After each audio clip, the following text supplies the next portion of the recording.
shadow of death, disease, and lack of health care. In the medieval world, disease was a constant companion. Without proper sanitation, hygiene, or medical understanding, people were vulnerable to a host of illnesses. The Black Death, a devastating pandemic that swept through Europe in the 14th century, wiped out a third of the population. But even common ailments like dysentery, typhoid, and influenza could be deadly. Medical knowledge was based on superstition and ancient theories. Treatments often involved bloodletting, purging, and herbal remedies of questionable efficacy. Imagine a world without antibiotics, without vaccines, without even a basic understanding of germs. Imagine the fear and helplessness of watching loved ones succumb to illnesses that were often understood as spiritual or demonic experiences, which we can now easily treat with modern science and medicine. The medieval world was a stark reminder of the fragility of life and the ever-present shadow of death. Section 5. Cruel and unusual. Medieval justice and punishment. Forget your modern courts, your legal representation, your presumption of innocence.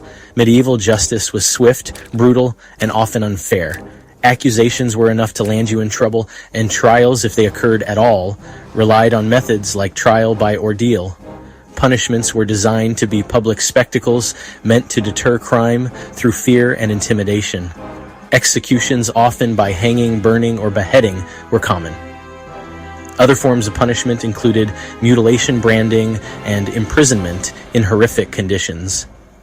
Imagine a world where your guilt or innocence was determined by whether you could pull a stone from boiling water without getting burned. Imagine the terror of being accused of a crime you didn't commit, with little hope of a fair trial. The medieval justice system was a stark reminder of the power of authority and the vulnerability of the individual.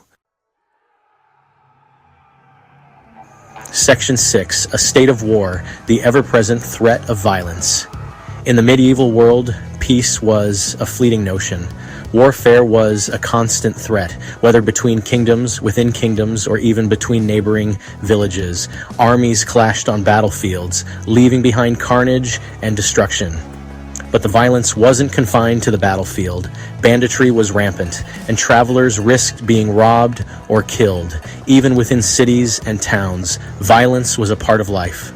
Disputes were often settled with fists, knives, or swords. Imagine living in a world where the threat of violence lurked around every corner. Imagine the fear of losing